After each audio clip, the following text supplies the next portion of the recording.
जय गुरु जी।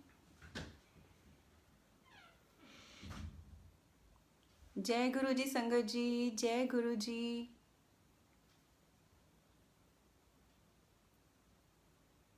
गुरु जी की प्यारी प्यारी संगत, जय गुरु जी।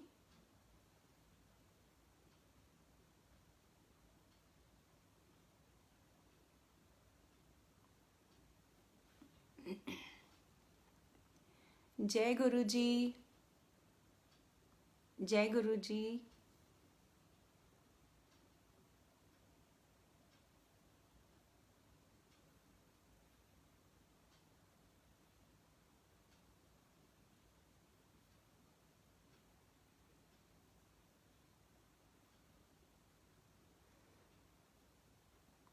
जय गुरु जी अंजलि शर्मा आंटी, जय गुरु जी। जय Guru ji.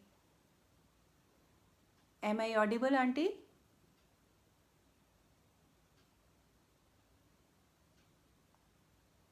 Am I audible aunty?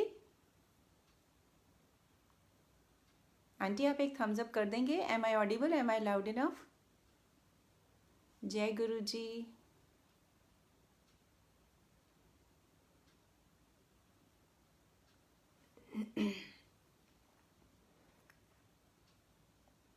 Thank you Anjali aunty, thank you thank you.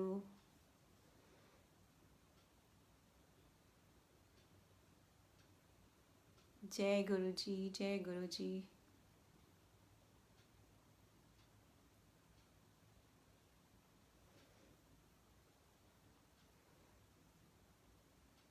जय गुरु जी पूनम आंटी, जय गुरु जी।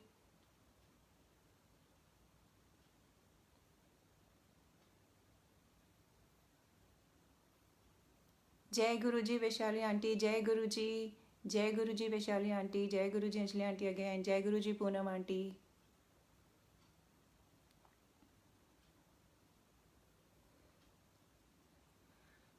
तो सेवा का टाइम हो गया है। मैं गुरु जी की आज्ञा से सत्संग शेयरिंग की सेवा करती हूँ, शुरू करती हूँ। सबसे पहले तो गुरु आप सब लोगों को जय गुरु जी। गुरु जी का बहुत बहुत बहुत बहुत बहुत शुक्राना कि मुझे ये मौका दिया, मुझे इस काबिल समझा कि मैं यहाँ आके गुरु जी का गुणगान कर सकूँ, गुरु जी की दी हुई ब्लेसिंग्स को आपके साथ सत्संग के रूप में शेयर कर सकूँ, यहाँ बैठ सकूँ, गुरु जी का गुणगान कर सकूँ, इसके लायक मुझे समझा गुरु जी ने ये मौका दिया। गुरु जी का बहुत बहुत थैंक्स, गुरु जी का तहे दिल से शुक्राना। Thank you to all of you and Anjali Sharma aunty, Devendra uncle और एंटायर टीम ऑफ गुरुजी नाल मौजा, आपका बहुत बहुत थैंक्स। आप इतनी सेवा कर रहे हो, गुरुजी आपको बहुत ब्लेस करें। तो गुरुजी की आज्ञा से गुरुजी का ही सत्संग, गुरुजी की ही ब्लेसिंग्स मैं आपके साथ शेयर करती हूँ। गुरुजी वही बुलवाना जो बुलवाना चाहते हो और सब सुनने वालों को ब्लेस करना, मुझे भी ब्लेस करना, मेरा शुक्राना कबूल करना और सबको जो अभी जुड़े हुए हैं या बाद में जुड़ेंगे उनको, उनके फैमिलीज़ को, उनके लव्ड वंस को, सबको ब्लेस करना, सबकी झोलियाँ खुशियों से भर देना। तो जय गुरु जी। संगत जी, ये जो आज सत्संग शेयरिंग भी हो रही है ना, इसका भी मैं आपको बताती हूँ। क्या था, जब around April of this month, जब लॉकडाउन शुरू हो चुका था, कोरोना चल रहा था, तो उन दिनों में संगत जी जो फेसबुक पे जो लाइव सत्संग शेयरिंग होती थी ना, वो जो ओल्ड संगत, मतलब ओल्ड हम रेफरेंस के लिए बोलते हैं, वैसे तो गुरु जी के वर्ल्ड में कोई ओल्ड या न्यू है नहीं, मतलब वो संगत, those who were fortunate to meet Guru ji in his physical form. तो मैं जब भी सुनती थी ना, तो वो ओल्ड संगत ही यहाँ पे सत्संग शेयरिंग करती थी और मुझे बड़ा आनंद आता था, बहुत अच्छा लगता था। क्योंकि इस लॉकडाउन टाइम में जो हमने ओल्ड संगत को ऐसे प्लेटफॉर्म पे आके सत्संग शेयर करते हुए सुना है ना, उससे इतना पता चला गुरुजी के बारे में, गुरुजी वेज ऑफ ब्लेसिंग्स और गुरुजी के दरबार में क्या होता था। एंड सबसे इंपॉर्टेंट बात है the true way of doing सत्संग। लॉकडाउन से पहले हम में से काफ़ी लोग ऐसे हैं जिन्होंने रियलाइज़ किया होगा हम सत्संग में कई बार कुछ गलतियां करते थे, लेकिन लॉकडाउन में ओल्ड संगत से सत्संग सुना के गुरुजी ने हमें सेल्फ रियलाइजेशन करवाया है, उन चीज़ों से हमें अवेयर करवाया है और गुरुजी के बारे में हम और जान पाए हैं और डीपली कनेक्ट हो पाए हैं। तो मैं उन दिनों ना बहुत सत्संग सुनती थी, अपना ऑफिस खत्म होने के बाद इवनिंग में 4-4 घंटे वही लाइव सत्संग सुनती रहती थी। अच्छा, अब गुरुजी की ब्लेसिंग्स तो सबको हैं। गुरुजी ने आपको भी ब्लेस किया है, उनको भी किया है, मुझे भी किया है, सबको ब्लेस किया है। सबके पास सत्संग होते हैं शेयर करने को। और ये भी हमें मालूम है कि गुरुजी की मर्जी के बिना आप सत्संग शेयर नहीं कर सकते हो, गुरुजी की सेवा नहीं मिल सकती है, गुरुजी का गुणगान नहीं कर सकते हो। तो एक दिन जब मैं सुन रही थी सत्संग, I think Usha Singh aunty का था, तो मेरे मन में बड़ी स्ट्रांग फीलिंग आई। मैंने कहा गुरुजी ओल्ड संगत आती है, सत्संग शेयर करती है, बहुत ही अच्छा लगता है। ये हमारे लिए ये भी एक ब्लेसिंग है कि उनकी सत्संग सुनने को मिलती है। लेकिन गुरुजी, क्या कभी मैं भी अपना सत्संग शेयर कर पाऊंगी? हालांकि मैं गुरुजी को मिली नहीं हूँ, लेकिन मेरे पास भी है गुरुजी की ब्लेसिंग्स शेयर करने को। मुझे भी बहुत मन करता है गुरुजी का गुणगान करने को। तो संगत जी, ये बस ये मन में बात है। और तब तक मैंने किसी न्यू संगत को, मतलब जो गुरुजी को फिजिकल फॉर्म में नहीं मिली है, ऐसे किसी संगत का मैंने सत्संग नहीं सुना था। तो मेरे मन में ये आया कि ओल्ड संगत आती है, बहुत अच्छे, कभी न्यू संगत भी आएगी, कभी मेरे जैसी भी संगत आएगी। तो वो मन में संगत जी ये ख्याल सा आया। वो सैटरडे था, ये ख्याल आया। संडे को फिर से जब मैं लाइव सत्संग सुन रही थी, फिर से ये फीलिंग मन में आई। और बड़े स्ट्रांगली पंजाबी आवाज में, जैसे कि गुरुजी बोल रहे, जैसे कि क्या वो गुरुजी ही बोल रहे होंगे। तो गुरुजी कहते, क्या पता नीति तेनू भी पूछे। और मैं एक ही नीति को जानती हूँ, वो दुबई परिवार की नीति चोपड़ा आंटी हैं। गुरुजी उनको बहुत ब्लेस करें। तो पता नहीं क्यों अचानक में गुरुजी ने माइंड में उन्हीं का नाम लाया और ऐसे बोला कि की पता तेनू नीति भी पूछे। And can you believe it, उसके थोड़ी देर बाद नीति चोपड़ा आंटी ने मुझे व्हाट्सएप पे पूछा, मधु आंटी आप लाइव सत्संग शेयरिंग करोगे? तो मैंने कहा अरे यार, पहले तो मुझे बिलीव ही नहीं हुआ ये क्या हो रहा है। तो मैंने कहा ऑफ कोर्स, अभी मेरे मन में ये बात चल रही थी और आप ही का इंडिकेशन आया था। तो ऐसे मुझे ये लाइव सत्संग शेयरिंग सेवा मिलनी शुरू हुई। मुझे बहुत अच्छा लगता था और लगता है। एक तो मैंने जैसे बोला ना कि गुरुजी की मर्जी के बिना आप गुरुजी का गुणगान कर नहीं सकते हो, गुरुजी की मर्जी के बिना तो जय गुरुजी भी मुंह से नहीं निकलता है। तो गुरुजी की रजामंदी होती है, गुरुजी सेवा देते हैं। और गुरुजी का गुणगान करना किसको अच्छा नहीं लगता, सेवा किसको अच्छी नहीं लगती। तो गुरुजी ने उसके बाद तो जैसे गुरुजी का बहुत शुक्राना। तो गुरुजी ने जैसे लाइव सत्संग शेयरिंग सेवा देनी शुरू कर दी। और जैसे जैसे हर सत्संग के साथ मुझे इतना अच्छा लगने लग गया। जिस दिन सत्संग शेयरिंग सेवा होती है, मुझे इतना अच्छा लगता है। सुबह से ही पॉजिटिविटी होती है, बहुत चार्ज अप रहती हूँ मैं, मुझे बहुत अच्छा लगता है। तो अभी क्या था, आई थिंक ये कितना 5-6 दिन पहले की बात है। मैं ऐसे ही कोई लाइव सत्संग सुन रही थी और इस गुरुजी नाल मौजा पेज पे मैं सुन रही थी। आई थिंक वो कनिका आंटी का सत्संग था। तो मैंने उसके बाद देखे 3-4 सत्संग ऐसे थे मैंने जो नहीं सुने हुए थे। तो मैंने ये पाक कर लिए, सेव कर लिए कि मैं आज 2-3 घंटे गुरुजी नाल मौजा पेज पे जो सत्संग आए हैं नए, मैं उन्हीं को सुनूंगी। और इन सत्संग्स में भी और पहले भी 1-2 बार मैंने सुना था, संगत बोलते थे थैंक यू अंजलि आंटी का, अंजलि आंटी का थैंक्स। तो टू बी ऑनेस्ट, मैंने अंजलि आंटी सुना नहीं था, देखा नहीं था ये अंजलि आंटी कौन है। तो मैंने कहा ये अंजलि आंटी कौन है, मतलब ये ओल्ड संगत है, दिल्ली में रहती है, यूएस में रहती है, यूके में रहती है, अंजलि आंटी कौन है? जिस हिसाब से संगत आके थैंक्स कर रही है, ये तो क्लियर है कि वो गुरुजी नाल मौजा पेज की एडमिन है। लेकिन ये कौन है? मैंने तो कभी इससे पहले इनका मतलब सुना नहीं। तो संगत जी, आप बिलीव करोगे, मैं ना फेसबुक पे अपने म्यूचुअल फ्रेंड्स के थ्रू अंजलि आंटी को सर्च करने लग गई। ऐसे ही भाई, इतना संगत बोल रही है कौन है अंजलि आंटी। तो मैं सर्च करने लग गई। अब सर्च करते हो तो 2-3 सिमिलर नेम्स आ जाते हैं। तो आई वाज गेसिंग कि इसमें भी म्यूचुअल फ्रेंड्स हैं, इसमें भी ये होंगे। ठीक है, उसके बाद मैं सो गई। लेकिन जैसे कहते हैं ना कि सब चीज़ गुरुजी करवाते हैं, आई एम 200% श्योर ये भी गुरुजी करा रहे थे। क्योंकि मैं नेक्स्ट डे जब उठी, अमृत वेला का टाइम था, या आई थिंक अमृत वेला था, फेसबुक पे ऑडियो कॉल आई हुई थी और अंजलि आंटी की कॉल थी। तो मैंने देखा ये अंजलि शर्मा कॉलिंग। तो उसके बाद मैं कनेक्ट नहीं हो पाई। बाद में मैंने उनको मैसेज भेजा, were you trying to reach me. मैंने उनको कॉल बैक किया तो पता चला, कहती आंटी आप यहाँ के सत्संग शेयर करोगे। तो गुरुजी का बहुत बहुत बहुत शुक्राना। हर चीज़ गुरुजी करवाते हैं। मेरे मन में आया कि ये अंजलि शर्मा आंटी कौन है, और गुरुजी ने टाइम नहीं लगाया, ओवरनाइट उनके मन में भी वही फीलिंग डाली होगी, तभी नेक्स्ट डे उन्होंने मुझसे कनेक्ट किया। तो ऐसे तो आज की ये सत्संग सेवा मिली है। गुरुजी का बहुत शुक्राना। अगेन, जितना शुक्राना करूँ कम है। एंड अंजलि आंटी, आपका भी बहुत बहुत थैंक्स। ऐसे ही सेल्फलेस सेवा करते रहो। गुरुजी आपको बहुत ब्लेस करें, आपकी झोलियाँ खुशियों से भर दें, आपको हैप्पीनेस, प्रॉस्पेरिटी, पीस एंड सबसे ज़रूरी परफेक्ट हेल्थ दे। तो संगत जी अब मैं आपको सुनाती हूँ मेरी जैसे गुरुजी का जब आप गुणगान करने लगते हो ना, तो इतने सत्संग होते हैं, गुरुजी इतने अच्छे से ब्लेस करते हैं कि कई बार टाइम का पता ही नहीं चलता। और गुरुजी कहते हैं कि सत्संग को शॉर्ट में सुनाना चाहिए, शॉर्ट एंड क्रिस्प। इसलिए मैं अराउंड 1 आवर सुनाऊंगी, बहुत शॉर्ट में सुनाऊंगी आपको। I will take you through the journey, कैसे ब्यूटीफुली गुरुजी ने अपने आप से जोड़ा और गुरुजी ब्लेस करते आए हैं। संगत जी मैं गुरुजी से जुड़ी थी जुलाई 2018 में, और मुझे गुरुजी से जोड़ने वाली थी जो जरिया था। अपने जरिया को कभी नहीं भूलना चाहिए, जब मौका मिले अपने जरिया का थैंक्स करना चाहिए। तो मुझे से गुरुजी से जोड़ने वाला जरिया था मेरी एल्डर सिस्टर मंजू आंटी। उनका बहुत थैंक्स, और गुरुजी मंजू आंटी को भी बहुत ब्लेस करें, उनकी फैमिली को उन्हें बहुत ब्लेस करें, परफेक्ट हेल्थ दें। तो मेरी एल्डर सिस्टर के थ्रू मैं गुरुजी से जुड़ी। अब वो कैसे जुड़ी वो सब छोड़ो, लेकिन क्या था, मैं जुलाई में, ये भी बाय चांस नहीं कहूँगी मैं, सब गुरुजी ने प्लान कर रखा होगा। मेरी जुलाई में दुबई से होते हुए इंडिया की वेकेशन बुक्ड थी। उस जुलाई में हमने दुबई में अपना वाइंड अप करना था, क्योंकि हमारा यूके का रेजिडेंस वीज़ा लग चुका था। उससे पहले हम 1.5 ईयर यूके में मैं विजिटर वीज़ा पे रह रही थी अपनी बेटी के साथ, और जुलाई में हमने दुबई में अपना सब कुछ वाइंड अप करना था, वीज़ा कैंसिल करना था। तो हमने इसलिए जुलाई दुबई एंड इंडिया के लिए वेकेशन बुक कर रखी थी। तो ये प्लान था कि 5 जुलाई को 3 जुलाई को मैं इंडिया में आऊँगी, और उसके बाद इंडिया में सब जो भी करना था मिलके रिलेटिव्स को, दुबई से होते हुए फिर हम यूके आएंगे। मुझे क्या पता था कि ये जुलाई मेरी लाइफ का टर्निंग पॉइंट होने वाला है। इस जुलाई में मुझे इतने प्यारे रब गुरुजी मिलने वाले हैं। तो मैंने अपनी सिस्टर से सुना था और अपने कज़न से भी सुना था कि ना गुरुजी का मंदिर जो है, it's like a heaven on earth. आपको वहाँ पे बहुत अच्छा लगता है, वहाँ पे डायरेक्ट कनेक्शन होता है, गुरुजी आपसे डायरेक्ट कनेक्शन करते हैं, गुरुजी की प्रेजेंस फील होती है। तो ये सब और अपनी सिस्टर में बहुत अच्छा चेंज, पॉजिटिव चेंज देख के ना मैं बहुत इम्प्रेस हो गई। तो मैंने अपने सिस्टर से बोला मुझे भी गुरुजी से मिलना है। तो उन्होंने बोला गुरुजी तो फिजिकल फॉर्म में नहीं है, लेकिन उनका मंदिर है, वो बहुत ही पावरफुल मंदिर है और बहुत ही ब्लेस्ड मंदिर है, वहाँ जाओ आप। तो मैं 3 जुलाई को इंडिया पहुंची। उसके बाद पता चला कि 4 को तो मंदिर खुला नहीं था, वेंसडे को।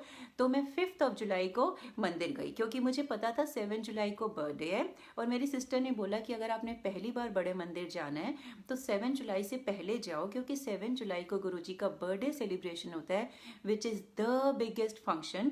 और उस दिन कुछ एरियाज बंद रहते हैं और केटरिंग सिस्टम होता है, तो आपको प्रॉपरली पता नहीं चल पाएगा 4 in 1 शेयरिंग वाला लंगर प्रसाद कैसे मिलता है, और आप सारी जगह सारा मंदिर अच्छे से नहीं देख पाओगे। तो इसलिए मैंने 5 जुलाई को फर्स्ट विजिट मैंने क्या प्लान करी, गुरुजी ने बुलाया। तो 5 जुलाई को गुरुजी ने मुझे बड़े मंदिर बुलाया। संगत जी जब हम बड़े मंदिर गए ना, तो मैं मंदिर में गई, मुझे जाते ही एक तो मंदिर इतना अच्छा बना हुआ है, इतना ब्यूटीफुल बना हुआ है, इतना पीस, इतनी सिरेनिटी, इतनी डेडिकेशन से सेवादार सेवा कर रहे थे, सब कुछ इतना डिसिप्लिन था, वेल ऑर्गेनाइज था, चाहे वो शटल सर्विस हो, पार्किंग, सब कुछ इतना अच्छा था ना, मैं बहुत इंप्रेस हो गई। मैंने कहा अरे वाह। और जैसे ही मैं मंदिर में घुसी तो बहुत अच्छा लगा मुझे, जैसे मतलब वो सोल को पीस मिल गई हो। तो मुझे पीसफुल तो बहुत अच्छा बहुत लगा और सब कुछ अच्छा लगा। अभी तक इतना ही था। फिर संगत जी जब मैं वो जो मेन दरबार होता है वहाँ पे बैठी थी, चाय प्रसाद के लिए वेट कर रही थी, अब मन में गुरुजी के साथ ये चल रहा था। मैंने कहा गुरुजी मैंने तो सुना है कि आपकी प्रेजेंस फील होती है यहाँ पे, आपसे डायरेक्ट कनेक्शन होता है, मुझे तो ऐसा कुछ लगा नहीं। मेरे को आपके बहुत अच्छे स्वरूप लग रहे हैं, सब कुछ बहुत अच्छा लगा, लेकिन ऐसा तो कुछ लगा नहीं। मैंने ऐसा सोचा मन में। मेरे लेफ्ट में एक लेडी बैठी थी, unknown to me, she was stranger to me. उनके फेस पे लेकिन बहुत नूर था, बहुत नूर था, और बहुत ही प्यारी सी स्माइल दी उन्होंने। मुझे जानते ही नहीं थी, मेरे मन में चल रहा है कि गुरुजी मैंने सुना है आपकी प्रेजेंस फील होती है, आपसे डायरेक्ट कनेक्शन होता है, कैसे होता है मैंने भी देखना है। इधर वो स्ट्रेंजर आंटी मेरे को ऐसे करके देखा, बड़ी प्यारी स्माइल दी, मैं कभी नहीं भूलूंगी। मेरे हाथ में गुरुजी का लॉकेट स्वरूप रखा और मेरी मुट्ठी बंद कर दी। पहले तो मुझे विश्वास नहीं हुआ ये हुआ क्या है। तो वो दिन था और आज का दिन है, समझ में आ गया कि गुरुजी इज माइंड रीडर, गुरुजी आपके मन की बात जानते हैं, उनको सब पता है क्या हो रहा है। तो गुरुजी ने वो दिन मेरे लिए डिसाइड किया था अपनी शरण में लेने के लिए। हो सकता है मैं बहुत पहले से कब से गुरुजी से जुड़ी हूँ, लेकिन जितना मुझे लगता है उस दिन 5 जुलाई को गुरुजी ने मुझे एक्सेप्ट किया, गुरुजी ने मुझे अपनी शरण में लिया। तो गुरुजी का बहुत शुक्राना, इतना ब्यूटीफुली ब्लेस करके, वो ब्लेसिंग दे के मुझे अपने पास बुलाया, अपनी शरण में लिया। तो गुरुजी का बहुत शुक्राना। ऐसे तो मेरी ये जर्नी स्टार्ट हुई संगत जी। फिर 5 जुलाई के बाद, अब 5 जुलाई को, अच्छा जब मैं बड़े मंदिर फर्स्ट विजिट के बाद संगत जी घर गई ना, तो जब मैं रात में सोई, मैं आपको बता दूं कि गुरुजी की शरण में आने से पहले मुझे ना हेडेक बहुत होता था। वो फ्रीक्वेंट हेडेक होता था, वो समझ में नहीं आया क्यों होता था। थायराइड की वजह से होता था या मेरी आईसाइट, मुझे स्पेक्स लगने वाली थी उसकी वजह से होता था। अगर स्पेक्स लगने वाली थी, स्पेक्स लग चुकी थी, फिर भी क्यों होता रहा। थायराइड की वजह से था, थायराइड मेडिसिन खाती थी, फिर भी क्यों नहीं ठीक होता था। कॉन्स्टिपेशन की वजह से था, हार्मोनल इम्बैलेंसेस थी, क्या था पता नहीं। इतनी मेडिसिन ट्राई कर, इतना कुछ किया, मतलब बहुत फ्रीक्वेंट हेडेक रहता था। हर वक्त ज़रा सा थक गई, हेडेक, ज़रा कुछ टाइम डेडलाइन आने वाली है, हेडेक, ज़रा कुछ वर्क प्रेशर आ गया, हेडेक, मतलब हर खाना नहीं खाया, हेडेक, चाय नहीं पी, हेडेक, हर छोटी छोटी बात पे हेडेक होता था। जब गुरुजी के मंदिर में गई, अब मैंने तो गुरुजी को कुछ नहीं बोला था हेडेक के बारे में। गुरुजी के मंदिर में गई, गुरुजी के उस जन्नत में गई, रात को आई घर पे, रात को जब सोई, इतना स्वीयर हेडेक हुआ मैं आपको बता नहीं सकती। उस दिन वर्स्ट हेडेक था, उससे पहले मुझे वैसा हेडेक कभी नहीं हुआ। That was a splitting headache, मुझे लगा जैसे मेरा माथा सिर फट जाएगा मुझे। और मैंने अपने हस्बैंड को बोला कि मुझे बहुत सिर दर्द हो रहा है, मुझे तो सोया ही नहीं जा रहा, नींद नहीं आ रही।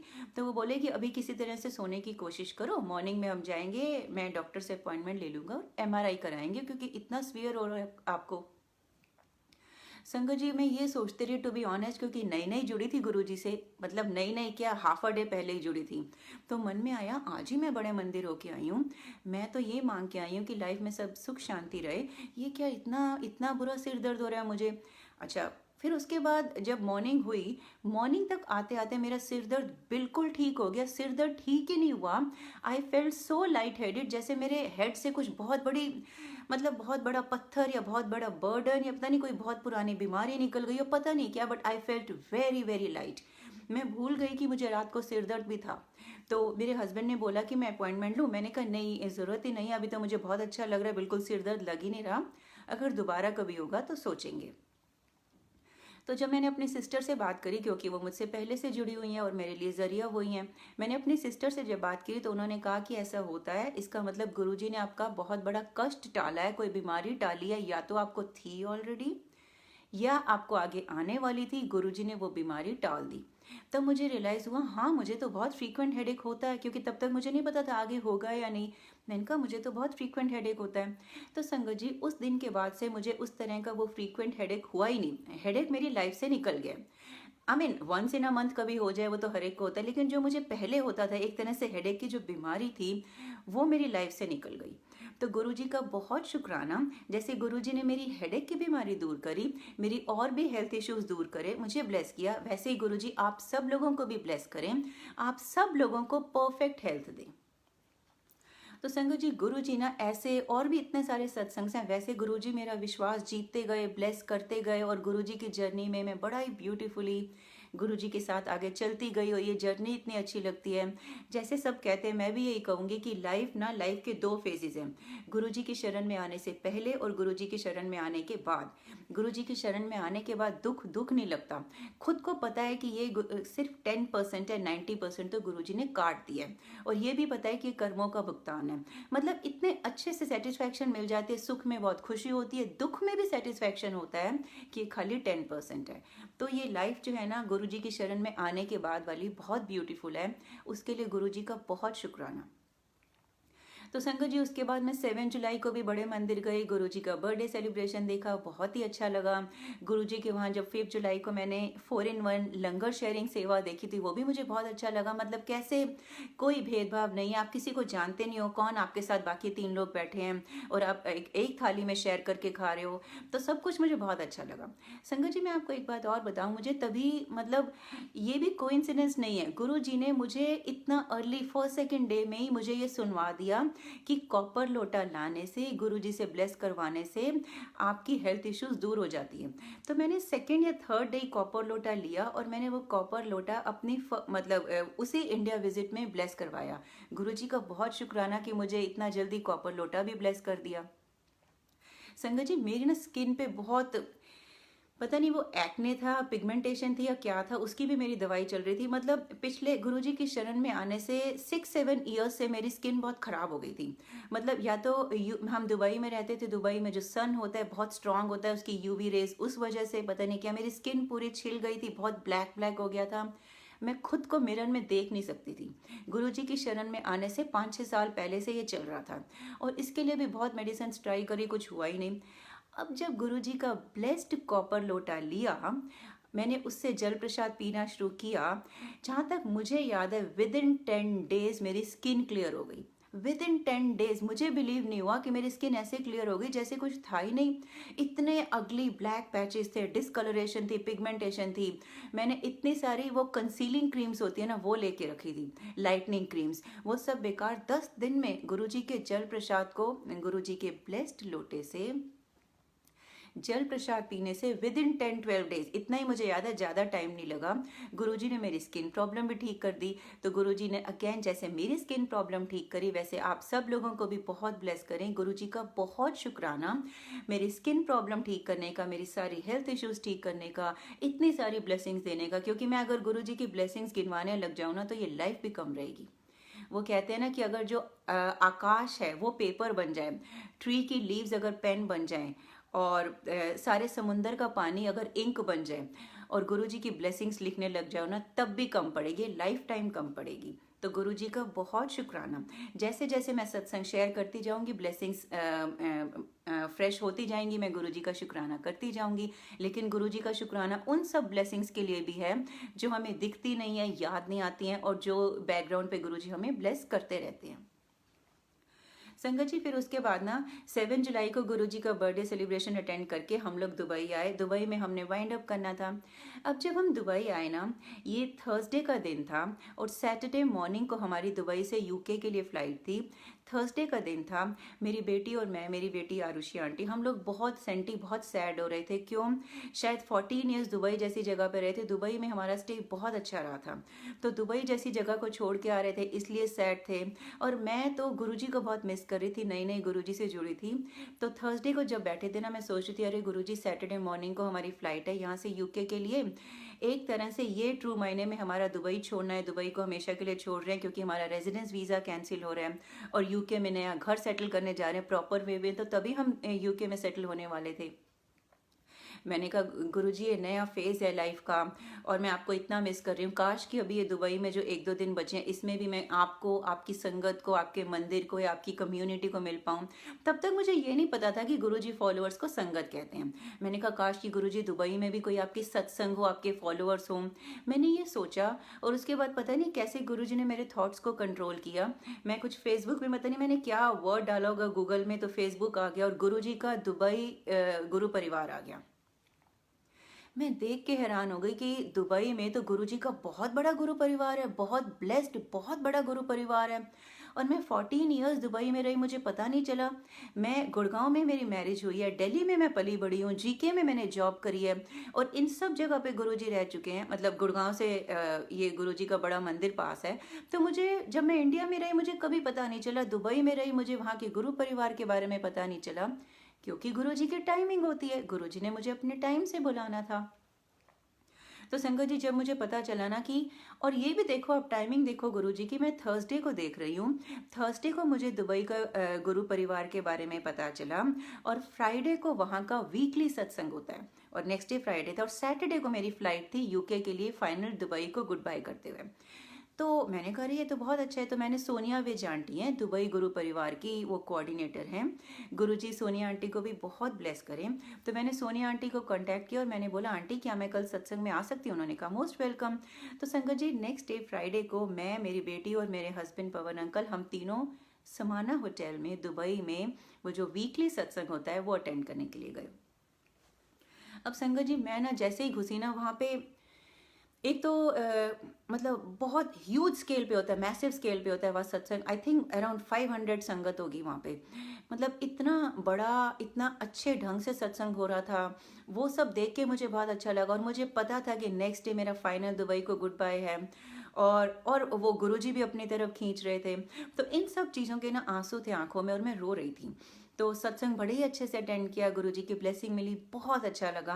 उसके बाद संगत जी, जब सत्संग के एंड में हम लोग आने लगे ना, तो मैंने देखा वहाँ पे एक आंटी ना स्वरूप दे रही थी किसी को।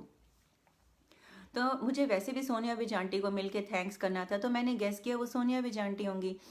पता चला वो सोनिया आंटी हैं। मैं उनके पास गई, और जब मैं उनके पास जा रही थी ना, तब मेरे आंसू और बहने लग गए। तो मैं उनको बहुत रोते रोते बोला, मैंने कहा आंटी आपका बहुत थैंक्स, आपने यहाँ बुलाया, मुझे बहुत अच्छा लग रहा है। मैं 14 ईयर्स के बाद दुबई छोड़ रही हूँ, कल मेरी फ़्लाइट है, यूके में अपना घर सेटल करने वाली हूँ, और मेरा इतना मन था गुरुजी का आशीर्वाद लेने को, और मेरा मन है कि गुरुजी मेरे साथ चले। जैसे दुबई में स्टे अच्छा रहा, उतना या उससे ज़्यादा अच्छा स्टे हमारा यूके में रहे। गुरुजी मेरे साथ चलें, गुरुजी की ब्लेसिंग्स चाहिए थी, और आपने मुझे सत्संग के बारे में बुलाया, आंटी आपका बहुत थैंक्स। तो मैं ये रोए जा रही थी, तो आंटी ने मुझे रोका। आंटी कहती है 1 मिनट आप रुको, मैं आपसे बात करती हूँ। तो आंटी जिस संगत को अटेंड कर रही थी उनको अटेंड किया। फिर आंटी ने बड़े प्यार से मुझे गुरुजी का एक छोटा स्वरूप दिया, मीडियम साइज स्वरूप दिया, ब्रेसलेट दिया, और सबसे बड़ी बात है गुरुजी के चरण कमल दिए। तो मैं इतना खुश हो गई, मुझे उस वक्त टाइम भी नहीं लगा ये समझने में कि मैं चाहती थी गुरुजी मेरे साथ यूके चलें, और मुझे इतनी जल्दी गुरुजी के चरण कमल मिल गए। मुझे बहुत अच्छा लगा, मैंने उसी वक्त चरण कमल को अपने सीने से लगाया। I felt very blessed. तो आंटी ने बोला कि ना, नहीं देखो गुरुजी आपके साथ जा रहे हैं, यूके में भी आपका बहुत अच्छे से घर सेटल करेंगे, बहुत अच्छे से लाइफ सेटल करेंगे। तो मैं बहुत खुश हो गई। तो जब गुरुजी के सारे स्वरूप और ब्लेसिंग्स मिले ना, ये मुझे आज रियलाइज़ हो रहा है। उसके बाद ना मेरा शायद रोना भी बंद हो गया था, क्योंकि वो जो पीस है ना वो मिल गई थी, कामनेस आ गई थी। तो वो सैडनेस चली गई थी, कामनेस आ गई थी कि तू खुश रह, मैं तेरे साथ चल रहा हूँ।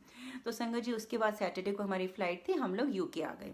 अब संगत जी, मैं आपको बता दूं कि मैंने आपको बोला था ना कि हम यूके में रह तो रहे थे 1.5 ईयर से, लेकिन हम टेम्परेरी रेजिडेंट्स की तरह रह रहे थे। इसका मतलब हमारा यहाँ पे हम एक रेंटेड घर में रहते थे।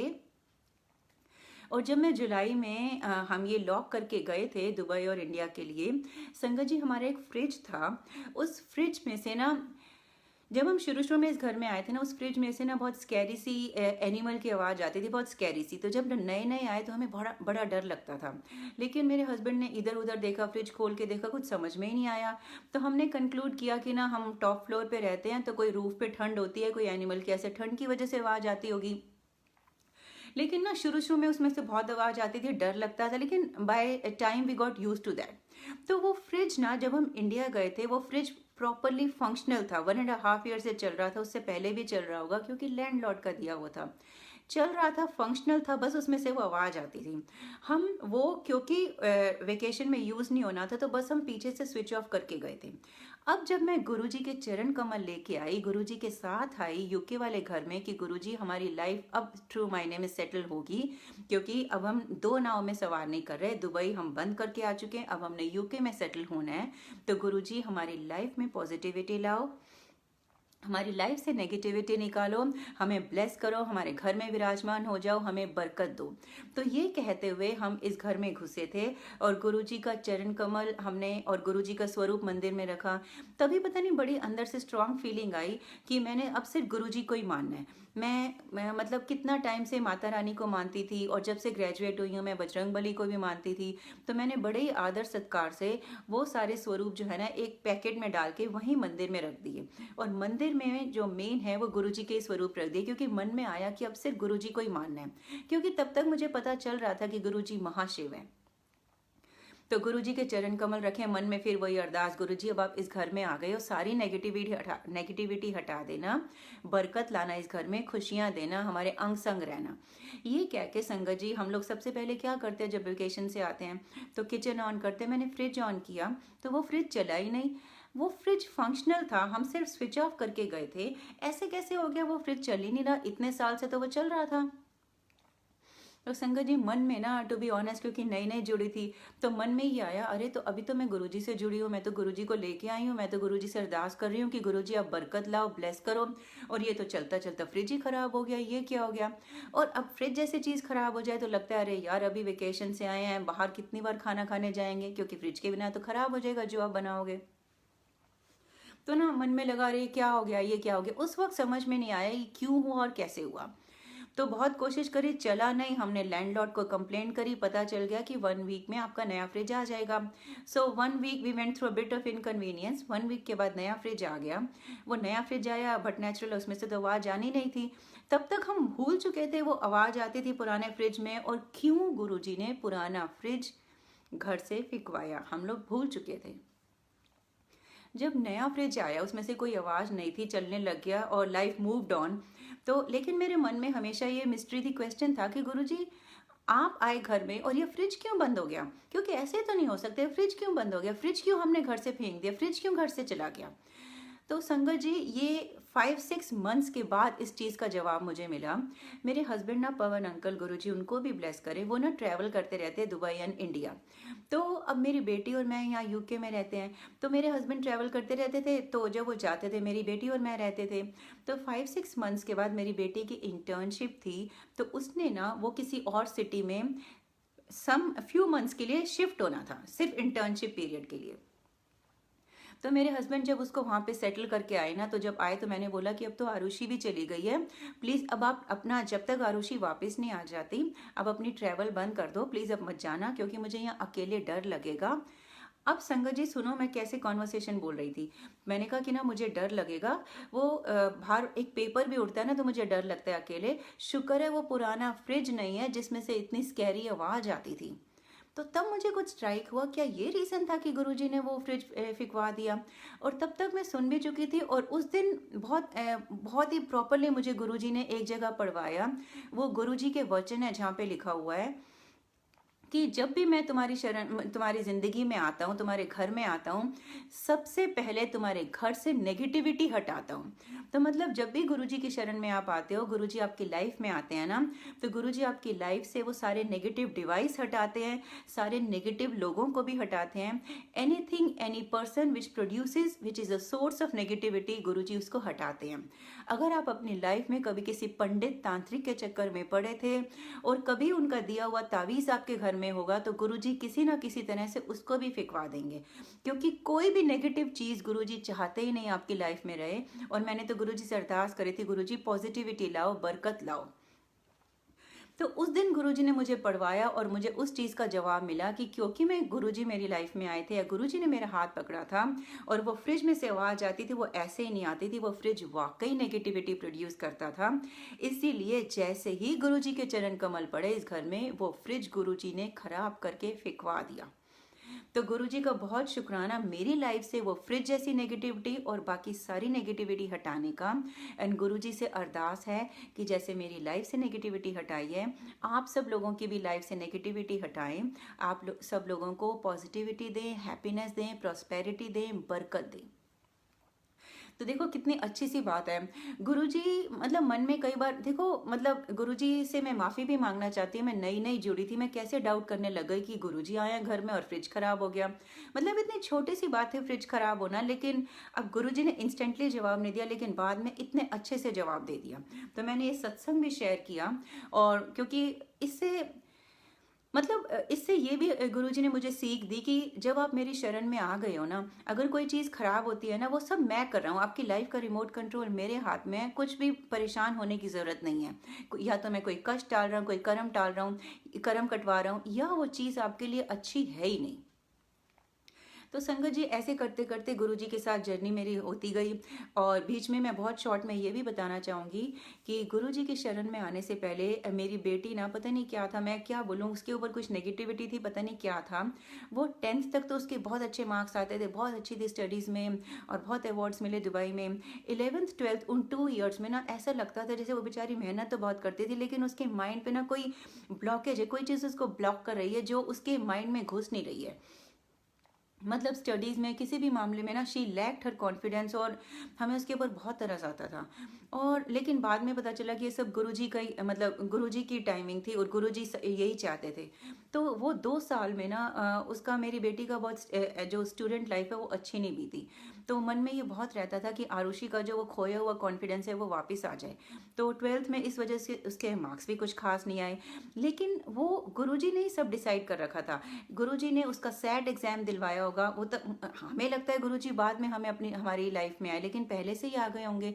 उसका सैट एग्जाम में इतना अच्छा स्कोर आया और उसका प्रीवियस रिकॉर्ड देख के यहाँ यूनिवर्सिटी ऑफ बर्मिंघम में एडमिशन हो गया। तो संगत जी, जब हम गुरुजी की शरण में आए ना, गुरुजी की शरण में आने से पहले जैसे आरुषि का स्टूडेंट फेस ठीक नहीं था, और वो 1 ईयर यहाँ यूनिवर्सिटी में कर चुकी थी। तो यूनिवर्सिटी में ना रहते हुए वो इंटर्नशिप्स के लिए अप्लाई करती थी ना, क्योंकि यहाँ पे वेस्टर्न वर्ल्ड में इंटर्नशिप या work experience plays a very big role. तो वो जहाँ भी इंटर्नशिप के लिए अप्लाई करती थी ना, वो मतलब सेकंड स्टेज पे नॉकआउट हो जाती थी या फर्स्ट स्टेज पे शॉर्टलिस्ट नहीं होती थी।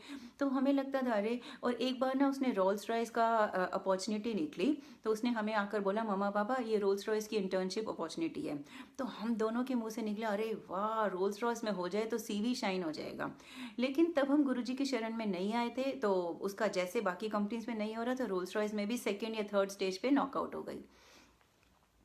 तो जब मैं गुरुजी के बड़े मंदिर में गई थी ना, तो मेरी ये एक अरदास ये भी थी कि आरुषि का लॉस्ट कॉन्फिडेंस वापस आ जाए, और मेरी स्किन प्रॉब्लम की भी अरदास थी। तो स्किन प्रॉब्लम तो जैसे मैंने आपको बताया गुरुजी ने दूर कर दी, और आरुषि के लॉस्ट कॉन्फिडेंस का मैं आपको सुना रही हूँ। तो मेरे मन में ये बड़ा था कि गुरुजी मेरी बेटी का जो ये लॉस्ट कॉन्फिडेंस है ना, ये वापस आ जाए। जो भी इस चीज़ को ब्लॉक कर रहा है ना, मतलब उसकी लाइफ में अगर कोई नेगेटिविटी है तो हटाओ। कोई भी माँ ये देख नहीं सकती है। तो संगत जी, जब हम गुरुजी की शरण में आए ना, गुरुजी ने आरुषि को इतना ब्यूटीफुली ब्लेस करना शुरू कर दिया, अब तक कर रहे हैं। वो जिस जिस इंटर्नशिप में उसने अप्लाई किया, होता गया होता गया होता गया।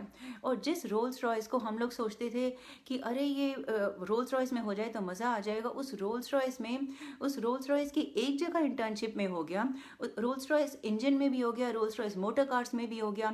इतना ही नहीं, रोल्स रॉयस वालों ने इसको दोबारा रिपीट इंटर्नशिप के लिए भी बुलाया।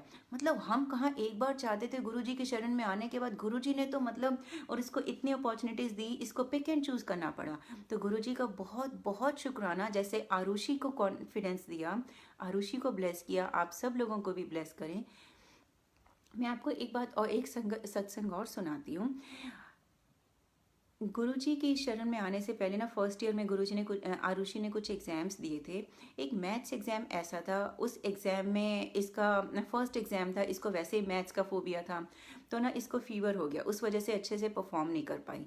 तो हम जब इंडिया गए थे ना, वो जुलाई मेरी लाइफ का टर्निंग पॉइंट। इंडिया जाने से पहले आरुषि ना रीअपियर के लिए अप्लाई करके गई थी मैथ्स एग्ज़ाम के लिए, और वो रीअपियर उसका अप्रूव हो गया था। हमने जुलाई में इंडिया दुबई से वापस आके इसने रीअपियर होना था मैथ्स के लिए, लेकिन ये सब गुरुजी ने कर रखा था। तो जुलाई से जब हम बड़े मंदिर से वापस आ गए, मतलब हमारी लाइफ का दूसरा फेज शुरू हो गया, तब आरुषि का मैथ्स एग्जाम था। संगत जी, जब हम गुरुजी के शरण में आए तो यहाँ पे यूके गुरु परिवार से भी जुड़ गए। यहाँ के कोऑर्डिनेटर हैं सुनंदन अंकल। गुरुजी सुनंदन अंकल को भी बहुत ब्लेस करें, उनको हैप्पीनेस एंड परफेक्ट हेल्थ दें। तो वो हमें बहुत प्यार से ले जाते थे, क्योंकि ना ड्राइविंग करते थे ना कुछ। उन्होंने हमें गुरु परिवार में जोड़ा, वो हमें सत्संग में ले जाते थे।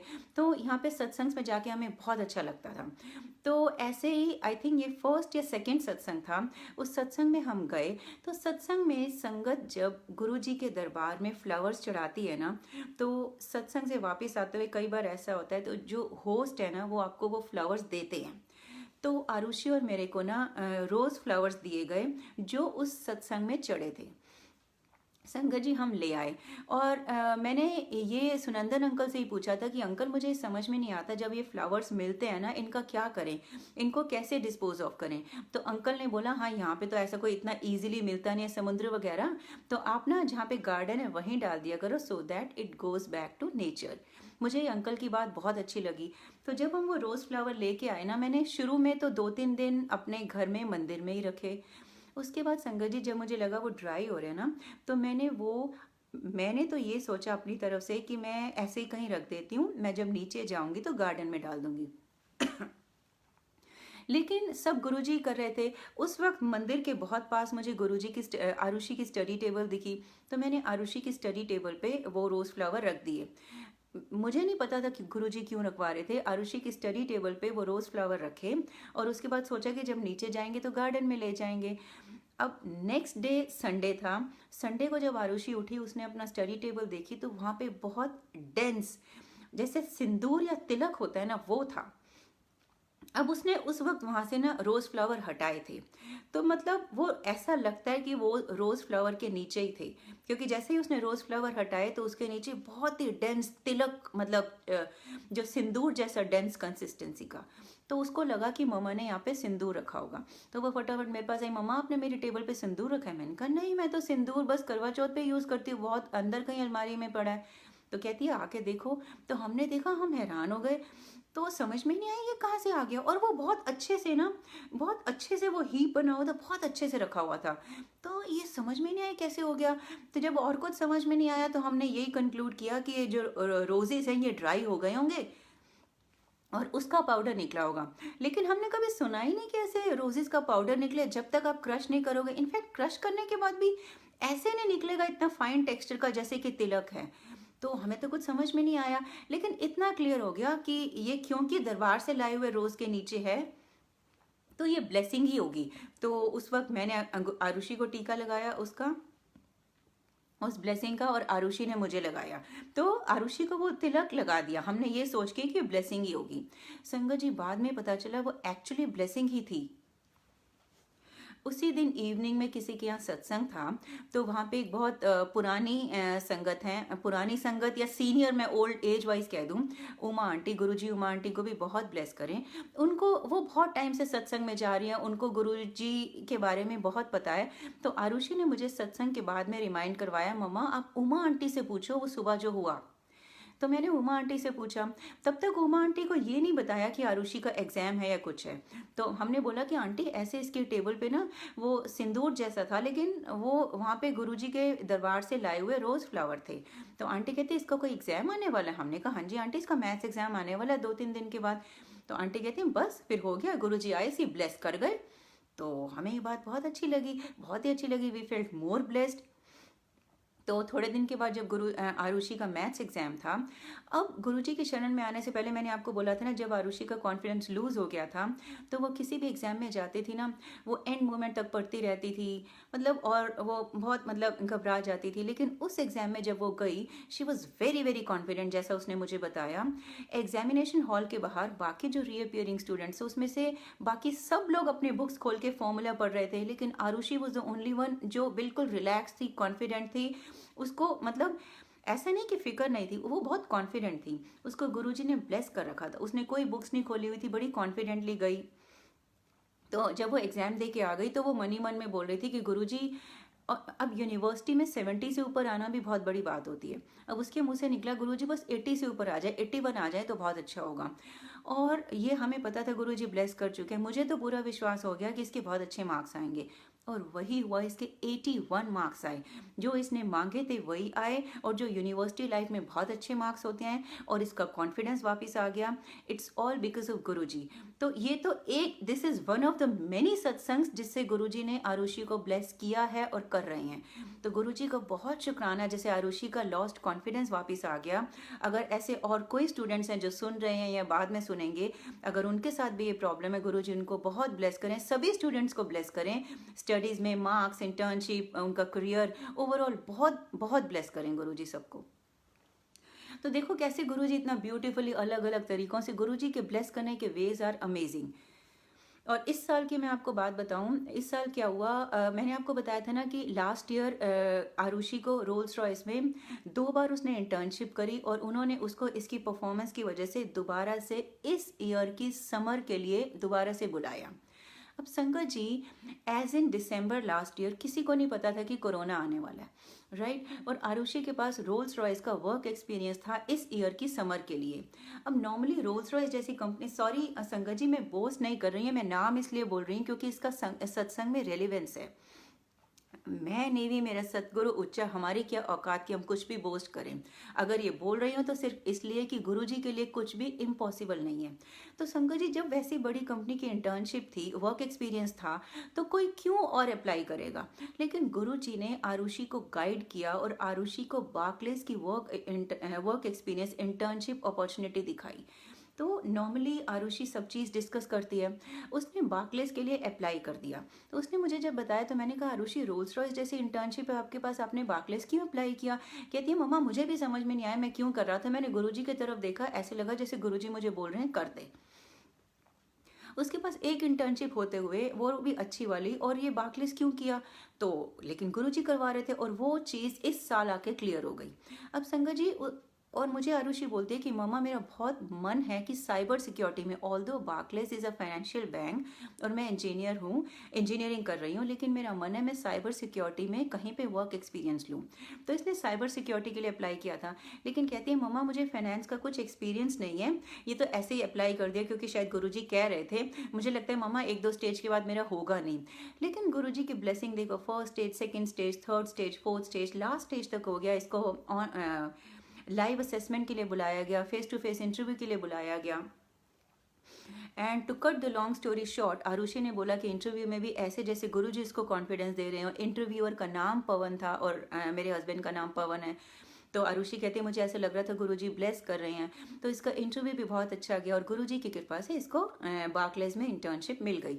अब इसने जब मुझे बताया तो मुझे अच्छा तो बहुत लगा, लेकिन मैंने मन में सोचा कि ना ये सीवी में डालने के लिए अच्छा है। जब आरुषि मेरे से पूछेगी मैं इसको बोलूँगी, आरुषि अब रोल्स रॉयस को मना नहीं करना।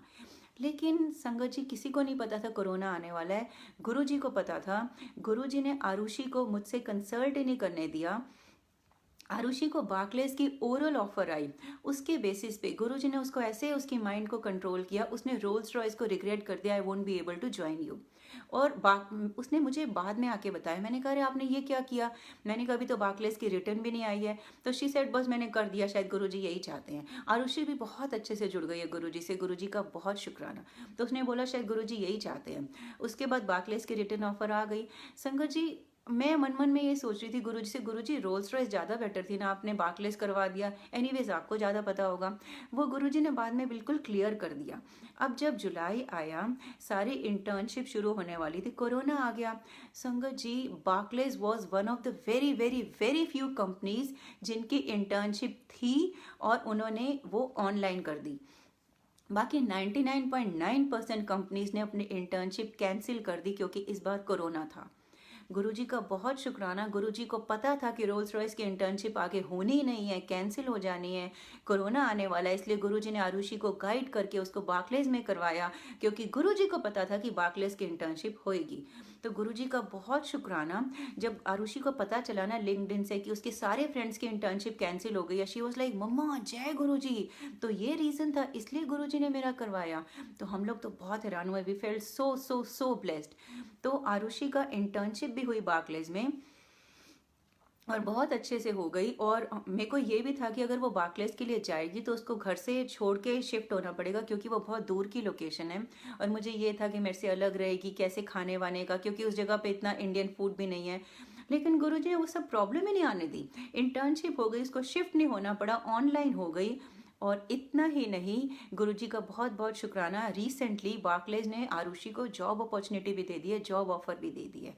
तो गुरुजी का बहुत बहुत बहुत शुक्राना। गुरुजी सभी स्टूडेंट्स को ब्लेस करे। देखो मतलब गुरुजी को पता था, वही ना, हमें तो सिर्फ दीवार के इस तरफ तक का पता है, गुरुजी को आगे तक का भी पता है। तो आप सोचो उस वक्त, ठीक है मेरे को थोड़े टाइम के लिए लगा इसने रोल्स रॉयस क्यों मना कर दी, क्या गुरुजी ऐसे क्यों करवाया, लेकिन देखो गुरुजी को ज़्यादा पता था ना। तो अगर लाइफ में कभी भी कुछ ऐसा होता है विच इज़ डिसटेस्टफुल टू यू, या आपकी पसंद का नहीं है, आपकी रज़ा नहीं है, रेस्ट एश्योर्ड वो गुरुजी करवा रहे हैं, उसमें आपकी भलाई है क्योंकि गुरुजी को बहुत आगे का पता है। तो गुरुजी का बहुत बहुत शुक्राना। संगत जी, अब मैं आपको बताती हूँ कि हमारे यहाँ फर्स्ट सत्संग कैसे हुआ।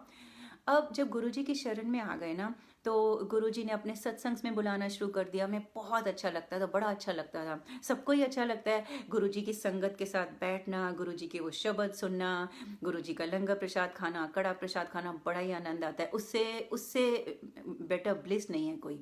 तो हम सत्संग में जाते थे, गुरुजी सेवा भी देते थे। तो गुरुजी ने धीरे धीरे ना सारा सत्संग का फॉर्मेट समझा दिया, सारा बता दिया कि सत्संग कैसे करते हैं, डिसिप्लिन। तो अब इतनी ब्लेसिंग्स मिल चुकी थी जैसे सबको मिलती हैं, तो मन में ना ये ख्वाहिश पैदा हुई कि गुरुजी हमें भी अपने घर में सत्संग करना चाहिए। संगत जी, तब तक क्या हुआ, मुझे ना गुरुजी ने बहुत अच्छी यहाँ पे बर्मिंघम में जॉब भी दिलवा दी थी।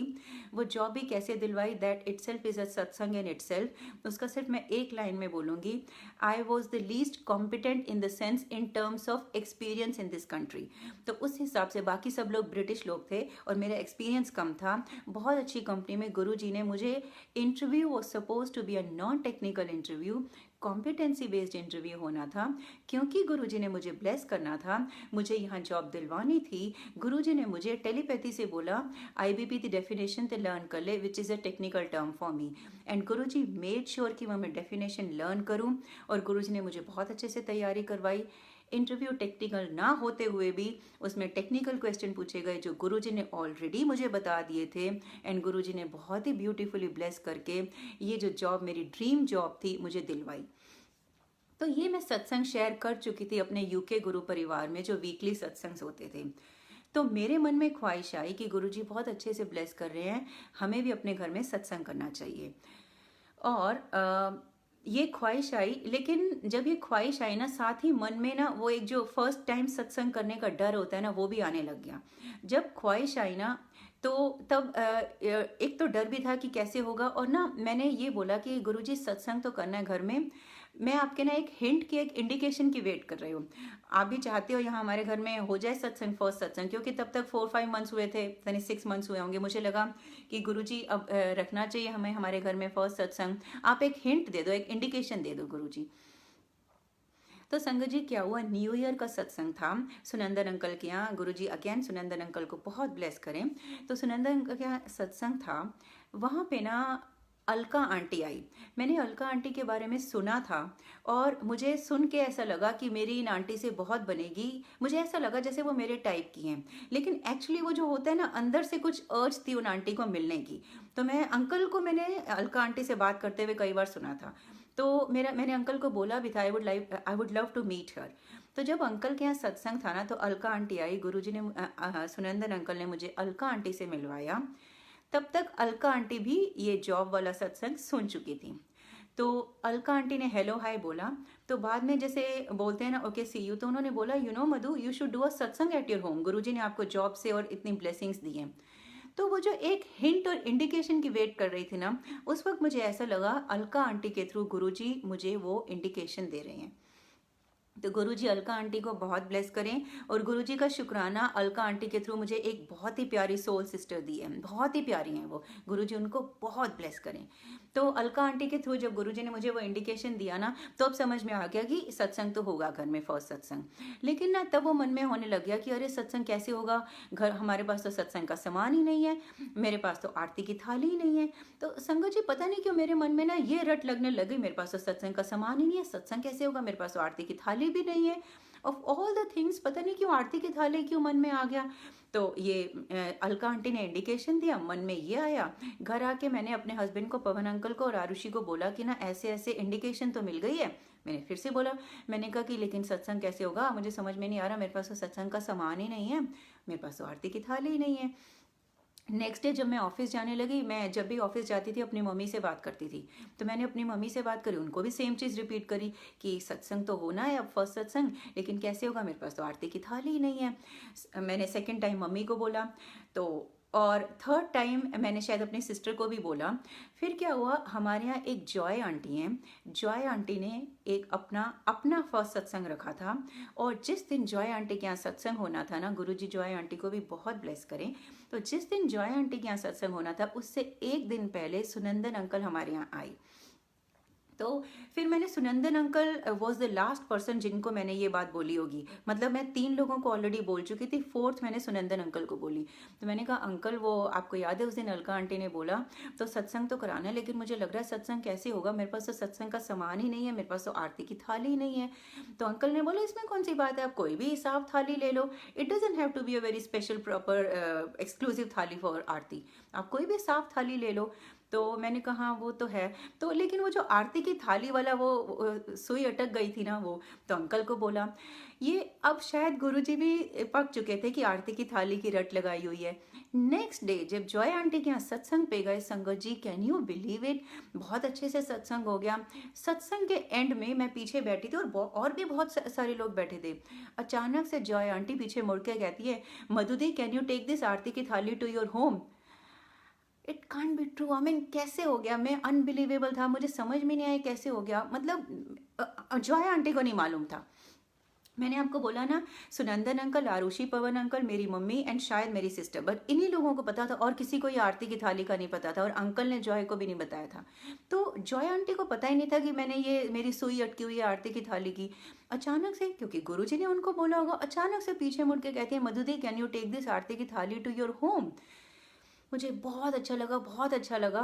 और मतलब मुझे इतनी अच्छी वाइब्रेशन आई, इतनी ज़्यादा ब्लेस्ड फील किया मैंने, और मेरे ना हाथ शिवर कर रहे थे आउट ऑफ ग्रैटिट्यूड फॉर गुरुजी, या वो गुरुजी की वाइब्रेशन थी।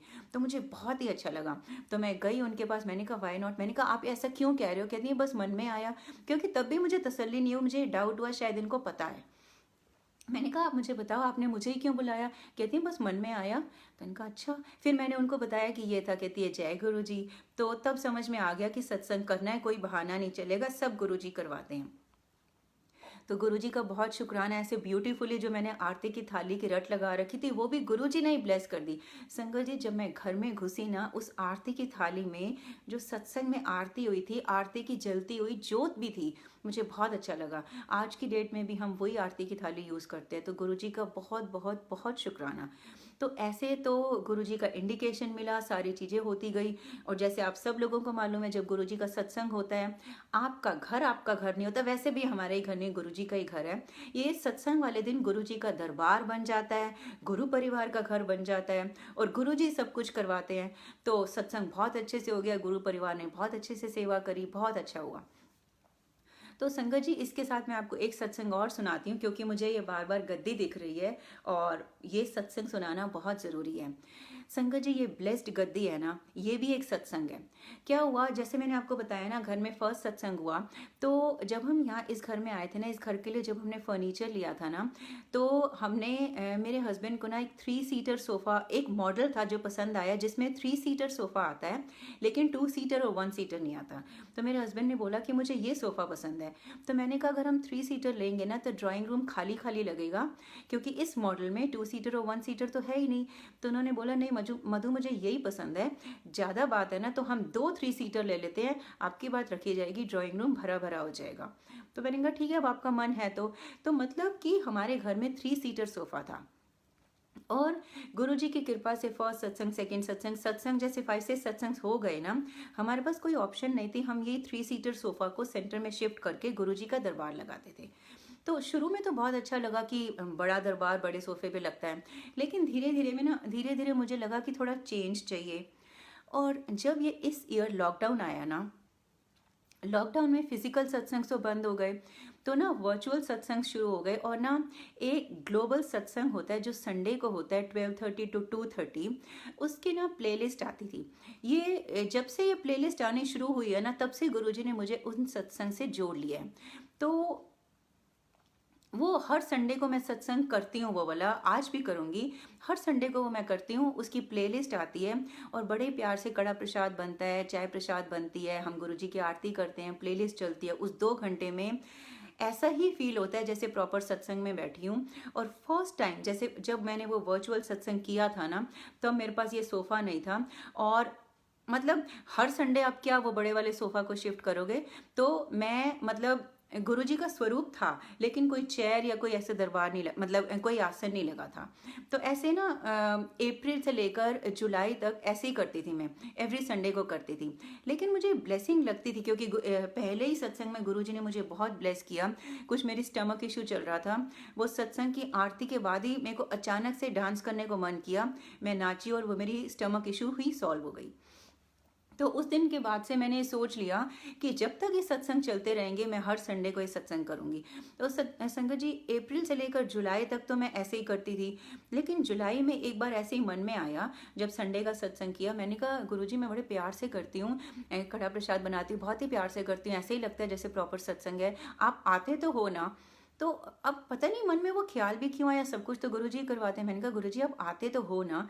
तो बड़े स्ट्रांग टेलीपैथी से गुरुजी ने बोला तो सब कुछ तो कर दिया, लेकिन मेरी गद्दी नहीं लान दी। मुझे लगा, मैंने कहा सर मैंने कहा गुरुजी सारा घर ही आपका है। लेकिन अब मन में ये एक बार सोच आ गई ना, तो मैंने कहा गुरुजी आपने सोच डाली है ना। तो हालांकि मेरे पास सिंगल सीटर सोफा नहीं है, काश कि मेरे पास सिंगल सीटर सोफा होता, मैं बड़ी अच्छी गद्दी लगाती आपकी। लेकिन जैसे ही लॉकडाउन खत्म होगा मैं सिंगल सीटर सोफा लेके आऊंगी। लेकिन आपने गुरुजी ये मन में सोच डाली है ना, तो मैं अगले संडे वाले सत्संग में कुछ भी करके कोई चेयर लगाऊंगी। संगत जी, उससे पहले भी मैंने बताया ना, मेरे को ना चेंज चाहिए था। बहुत बार मन में ख्वाहिश हुई कि ना काश कि हमारे पास सिंगल सीटर सोफा होता और गुरुजी की गद्दी लगाते, हम गुरुजी का संडे वीकली सत्संग इस पे करते। तो बहुत बार मन में आया था, और इस बार बहुत स्ट्रांग आया था जब गुरुजी ने बोला तू गद्दी नहीं लांदी। तो नेक्स्ट संडे मैंने आरुषि की स्टडी टेबल के साथ वाली जो चेयर है वो यहाँ पे लगाई, और उस पर गुरुजी का चोला लगाया। और ऑफ कोर्स वो चेयर है तो वो मैंने कहा सॉरी गुरुजी आपको टाइट लग रहा होगा। हम कई बार गुरुजी ऐसी बातें करते हैं ना, गुरुजी के लिए क्या टाइट क्या लूज, सारा जहान ही उनका है। लेकिन कई बार हम ऐसी बातें करते हैं, तो मैंने कहा गुरुजी सॉरी, ये अभी जस्ट टॉप कैप अरेंजमेंट है, आपको इसमें टाइट लग रहा होगा। मैं ना सून ही सिंगल सीटर सोफा लेके आऊंगी जिसमें ना बड़े प्यार से आपका चोला लगाऊंगी और गद्दी भी लगाऊंगी। तो ये अब उस संडे को चेयर लगाई। अब मन में ये ख्वाहिश थी सिंगल सीटर सोफा की। क्या हुआ, जब ये ख्वाहिश स्ट्रांग हो गई ना, अब ये सिर्फ मुझे पता था, मेरे हस्बैंड को पता था कि मुझे सिंगल सीटर सोफा सिर्फ एंड सिर्फ गुरुजी की गद्दी के लिए चाहिए, मुझे और किसी पर्पस के लिए नहीं चाहिए था। तो एक दिन क्या हुआ, शाम को हमारे यहाँ ना 1 जुलाई को सत्संग था, क्योंकि गुरुजी ने किसी को विजन में दिखाया था मधु आंटी को बोलो अपने यहाँ सत्संग रखे। तो 1 जुलाई को हमारे यहाँ सत्संग था। तो 1 जुलाई को क्योंकि वो जूम के थ्रू हमने सत्संग किया था, फिर से हमने बड़े सोफा को आगे किया। तो उसके बाद सोफा को आगे किया तो दरबार बढ़ाना भी था। तो वही बात हो रही थी कि ठीक है 2-3 दिन के बाद दरबार बढ़ाएंगे। तो मैंने फिर से अपने हस्बैंड को बोला 1 जुलाई इवनिंग को, मैंने कहा काश कि हमारे पास सिंगल सीटर सोफा होता तो ये बार बार नहीं करना होता, उसी पे मैं गुरुजी की परमानेंट गद्दी लगाती। 1 जुलाई इवनिंग में ये बात अपने हस्बैंड से बहुत स्ट्रांगली बोली, मन में तो ये चल ही रहा था। और 2 जुलाई मॉर्निंग में हमारे यहाँ यूके गुरु परिवार में एक बड़ी प्यारी रमन आंटी, मतलब अभी वो इंडिया शिफ्ट हो गई हैं, तब वो यूके गुरु परिवार में थी। गुरुजी उनको भी बहुत ब्लेस करें। तो रमन आंटी का मेरे पास मैसेज आता है, क्योंकि वो यूके से इंडिया शिफ्ट होने वाली थी और वो अपना जो भी है सारा कुछ डिस्पोज ऑफ कर रही थी। संगत जी, उनका वो सारा जो चल रहा था ना प्रोसेस डिस्पोज ऑफ करने का, फर्नीचर या सारी चीज़ें बेचने का, वो उनका 2-3 महीने से चल रहा था। और उनका सब कुछ बहुत ही ब्यूटीफुली नाइसली बिकता गया। उन्होंने जहाँ डील एडवर्टाइज की होगी। जब ये सिंगल सीटर सोफ़ा की बात आई ना, ये सिंगल सीटर सोफ़ा उनके यहाँ था और इस पर उन्होंने सिर्फ गुरुजी की गद्दी लगाई थी जब जब उनके यहाँ गुरुजी का सत्संग होता था। उनके मन में बड़ी ख्वाहिश थी कि सिंगल सीटर सोफा, क्योंकि इट्स लाइक अ गुरुजी's गद्दी, ये किसी संगत के यहाँ जाए। लेकिन उन्होंने किसी से पूछा नहीं था, उनके मन में था कि ये किसी संगत को मिले। लेकिन उन्होंने इसके लिए शायद एडवर्टाइजमेंट डाली थी, बहुत लोग देखने आए, सबको बहुत पसंद आया, इतना अच्छा सोफा है ये, सबको बहुत पसंद आया। लेकिन गुरुजी शायद चाहते ही नहीं थे किसी और के पास जाए, स्पेशली किसी नॉन संगत के पास जाए। तो बहुत लोग आए, पसंद करके गए। कुछ लोगों ने तो ये भी कहा कि नहीं मेरे ड्राइंग रूम में जगह नहीं है। मतलब रमन आंटी ने इतना तक बोल दिया फ्री में ले लो, लेकिन गुरुजी नहीं चाहते थे। तो 1 जुलाई इवनिंग में जब मेरे मन में ये बात स्ट्रांग हुई, गुरुजी मैंने अपने हस्बैंड को भी बोला। 2 जुलाई मॉर्निंग को मेरे पास रमन आंटी का मैसेज आता है, क्योंकि रमन आंटी मेरे को मैसेज में बोलती हैं कि मधु आंटी, और उन्होंने मेरे को इस सोफ़ा की पिक्चर भेजी। Madhu aunty, I have this single seater sofa and I would like to give it to you. Are you okay with this? मैं हैरान हो गई, मैंने कहा ये कैसे हो गया, ये तो हमारे घर की बात थी, उनको कैसे पता और ये कैसे? तो मुझसे रहा नहीं गया, मैंने उनको कॉल किया, तो तब मुझे उनकी साइड की बात पता चली। तो उन्होंने मुझे बोला कि मेरा सब कुछ हो गया, ये सिंगल सीटर सोफ़ा मेरे मन में बड़ी ख्वाहिश थी कि किसी संगत को जाए, और जब जब मैं ये मन में करती थी ना तो गुरुजी मेरे सामने आपकी फ़ोटो फ्लैश करते थे। कहती लेकिन मुझे ना हेजिटेशन होती थी कि मैं आपसे कैसे पूछूं आप लोगे या नहीं लोगे। कहती मुझे बार बार गुरुजी आपकी फ़ोटो दिखाते थे लेकिन मेरे में हिम्मत नहीं हुई आपसे पूछने की। लेकिन आज जब गुरुजी ने मुझे आपकी फ़ोटो दिखाई, मुझसे रहा नहीं गया, मैंने आपको मैसेज भेज दिया। तो मैंने उनको अपनी साइड बताई कि मैं भी गुरुजी से कब से कह रही थी कि मुझे single seater sofa only and only only for your गद्दी चाहिए। और देखो कैसे गुरुजी ने आपको और मुझे कनेक्ट किया, हम दोनों को ब्लेस किया। गुरुजी ने मेरी बात उन तक पहुंचाई, हम दोनों के माइंड रीड किए, कैसे ब्यूटीफुली उनको मेरी फ़ोटो दिखाई, इस बार उनसे मेरा कनेक्शन करवाया। तो मैंने कहा मैं ज़रूर आऊँगी, गुरुजी का ये तो ब्लेस्ड गद्दी लेने आऊँगी। और संगत जी, उन्होंने 9 जुलाई को जाना था, इंडिया शिफ्ट होना था, एंड 7 जुलाई को सुनंदन अंकल ने अपने यहाँ गुरुजी का बर्थडे सत्संग रखा, जो ऑफकोर्स थ्रू जूम ही होना था।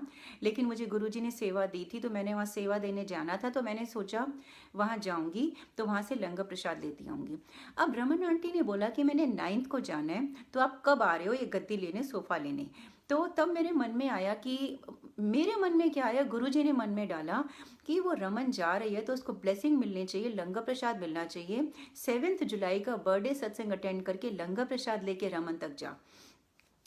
ये इतना ब्यूटीफुली बहुत स्ट्रांगली मन में आया। तो मैंने उनको फ़ोन पे बोला, मैंने कहा कि ना 7 जुलाई को सत्संग है अंकल के यहाँ, तो क्यों ना हम वहाँ से लंगर प्रसाद लेके फिर आपके यहाँ आए उस दिन या अगले दिन। उन्होंने कहा इससे बढ़िया क्या हो सकता है, उनको भी सोचो किसी को कोई जा रहा है उसको इससे बढ़िया ब्लेसिंग क्या मिलेगी। तो उनको भी बहुत अच्छा लगा। तो संगत जी ये डिसाइड हो गया कि 7 जुलाई को अंकल के यहाँ सत्संग होगा। अंकल के सत्संग से लंगर प्रसाद लेके 8 जुलाई को हम उनके यहाँ जाएंगे, क्योंकि 9 जुलाई को उनकी फ्लाइट है। और उन्होंने बोला कि आप आओगे कैसे, और ये भी मेरे को ये था कि गुरुजी की गद्दी है, ये किसी हम मतलब वैन या ऐसे ट्रांसपोर्टेशन बुक करके नहीं करेंगे, मतलब कोई संगत की गाड़ी में ही आए तो अच्छा है। उन्होंने बताया कि संजोती आंटी ने आना है, उनकी बड़ी गाड़ी है, अगर वो अभी भी आ रही हैं उनसे पूछ लो। गुरुजी संजोती आंटी को भी बहुत ब्लेस करें। उनसे पूछा, कहती हाँ आंटी मैंने जाना है, मोस्ट वेलकम। तो संजोती आंटी, मैं और अविनाश आंटी, गुरुजी उनको भी बहुत ब्लेस करें। हम तीनों 8 जुलाई को गए 7 जुलाई के गुरुजी का बर्थडे का लंगर प्रसाद लेके। और संगत जी जब हम गाड़ी में जा रहे थे ना, इतना स्ट्रांगली मेरे मन में आ रहा था, मुझे आज की डेट में भी ऐसा लगता है कि गुरुजी यही चाहते थे कि कोई संगत रमन आंटी को जाके ब्लेसिंग दे के उनको अच्छे से फेवर करके आए, ब्लेस करके आए, गुरुजी की ब्लेसिंग्स पहुंचा कर आए। मतलब मैंने कितनी बार सुना है, अभी भी गुरुजी सुनवाते हैं ओल्ड संगत से, जब गुरुजी चोले में थे ना, गुरुजी अचानक उठ के कहते थे चलो औंधे घर चलिए, चलो औंधे घर चलिए। तो मुझे ऐसा लग रहा था जैसे गुरुजी ने हमें कहा चलो रमन आंटी दे घर चलिए। I have a very strong feeling and I know this is right, क्योंकि गुरुजी ने रमन आंटी को बहुत ब्लेस किया इंडिया में शिफ्ट होने के बाद। तो गुरुजी ने मेरे को अविनाश आंटी को एंड संजोती आंटी को अपनी ब्लेसिंग्स दे के रमन आंटी को ब्लेस करने के लिए भेजा। उनके यहाँ से गद्दी लेके मुझे ब्लेस किया, संजोती आंटी अविनाश आंटी को ब्लेस किया। मतलब आप सोचो कितना ब्यूटीफुली गुरुजी सारी डॉट्स कनेक्ट करते हैं। इधर से मुझे ब्लेस कर दिया, उधर से रमन आंटी को भी ब्लेस कर दिया, संजोती आंटी को और उनकी कार को भी ब्लेस कर दिया। और अविनाश आंटी के मन में इतनी ख्वाहिश थी कि रमन जाने वाली होगी, उससे मिलना कब होगा, उससे मिल लें। उनको जब उनको पता चला हम जा रहे हैं, उनका भी बन गया। मतलब उधर रमन आंटी के मन में था कि मेरा अविनाश आंटी को मिलने को मन है। मैं आपको सुनाऊं ना गुरुजी ने कैसे सब कुछ किया, मुझे शॉर्ट करना है इसलिए, लेकिन गुरुजी ने हम तीनों को भी ब्लेस किया, रमन आंटी को ब्लेस करके भेजा, उन तक लंगर प्रसाद पहुंचाया। और देखो सबसे बड़ी बात यह, इतनी ब्लेस्ड गद्दी मुझे दे दी, मुझे सिंगल सीटर सोफ़ा गुरुजी की गद्दी के लिए चाहिए था, इतनी ब्लेस्ड गद्दी गुरुजी ने मुझे दे दी, मुझे इतना अच्छा लगता है।